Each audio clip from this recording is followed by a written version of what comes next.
What's up, dude?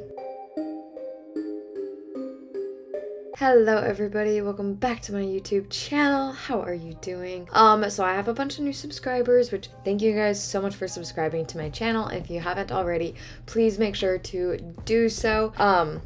So hello, welcome to everyone. I really appreciate you subscribing.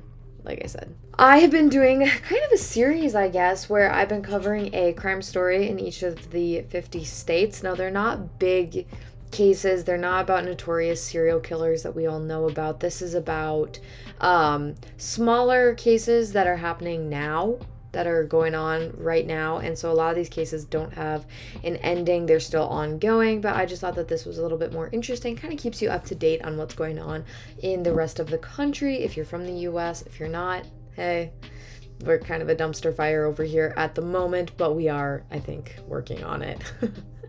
I really shouldn't bash my own country. Sorry, but hello, welcome if you are watching from a different country. Very happy to have you here. Today we are going to be talking about New Hampshire, so we're just going to jump right into it. Ian Freeman is accused of running an unlicensed Bitcoin exchange business catered to pull in imposter scammers who con their victims into wiring him money that he shared as virtual currency with the criminals after taking his cut, a prosecutor alleged during an opening statement in his trial Tuesday, December 6th.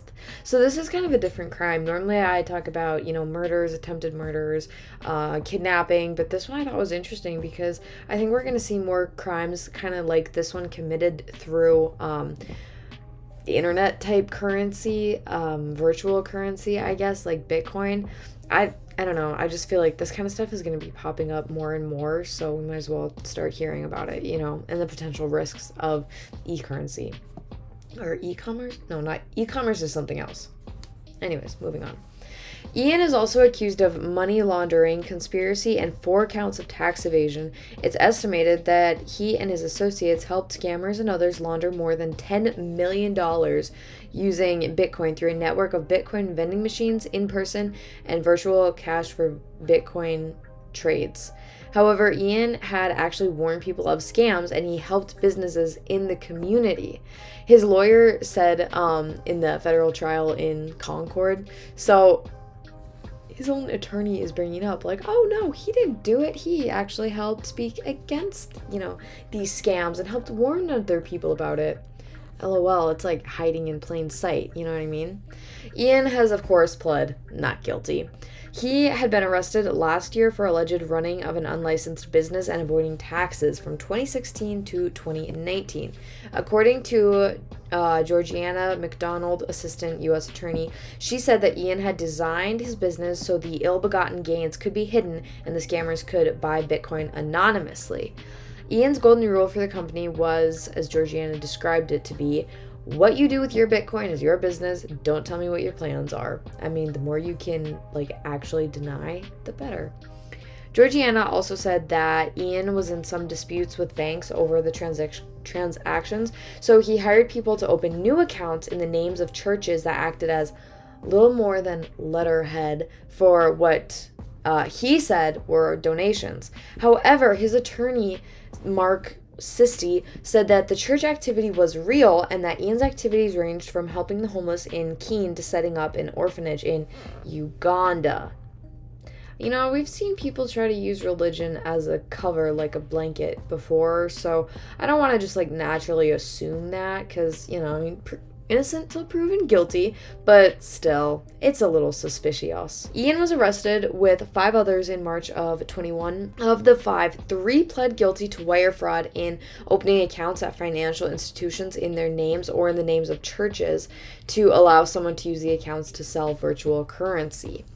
Ian had a radio show that he hosted with Aria DeMezzo, who was also caught in the scam, as well as his former girlfriend Renee Spinella and her husband Andrew, and nobody. That is his name. He changed his name to Nobody. His name was formerly Richard Paul, so I kind of feel like if you're going to change your name to try to be kept, or to keep your name out of the press and out of the tabloids, I feel like you should have done it earlier because your former name is still being printed, but that could just be me. 3 others managed to get away with relatively lenient sentences, avoiding jail time. Colleen Fordham had all of her charges dropped. Ian's trial is estimated to last about 3 weeks. Renee Spinella, Ian's former girlfriend, is suspected to testify against him, so that could be kind of interesting. The case sources that I used for this are in the description box down below. The one that is www.coindesk is a really great one, and it'll tell you a little bit more about the trial.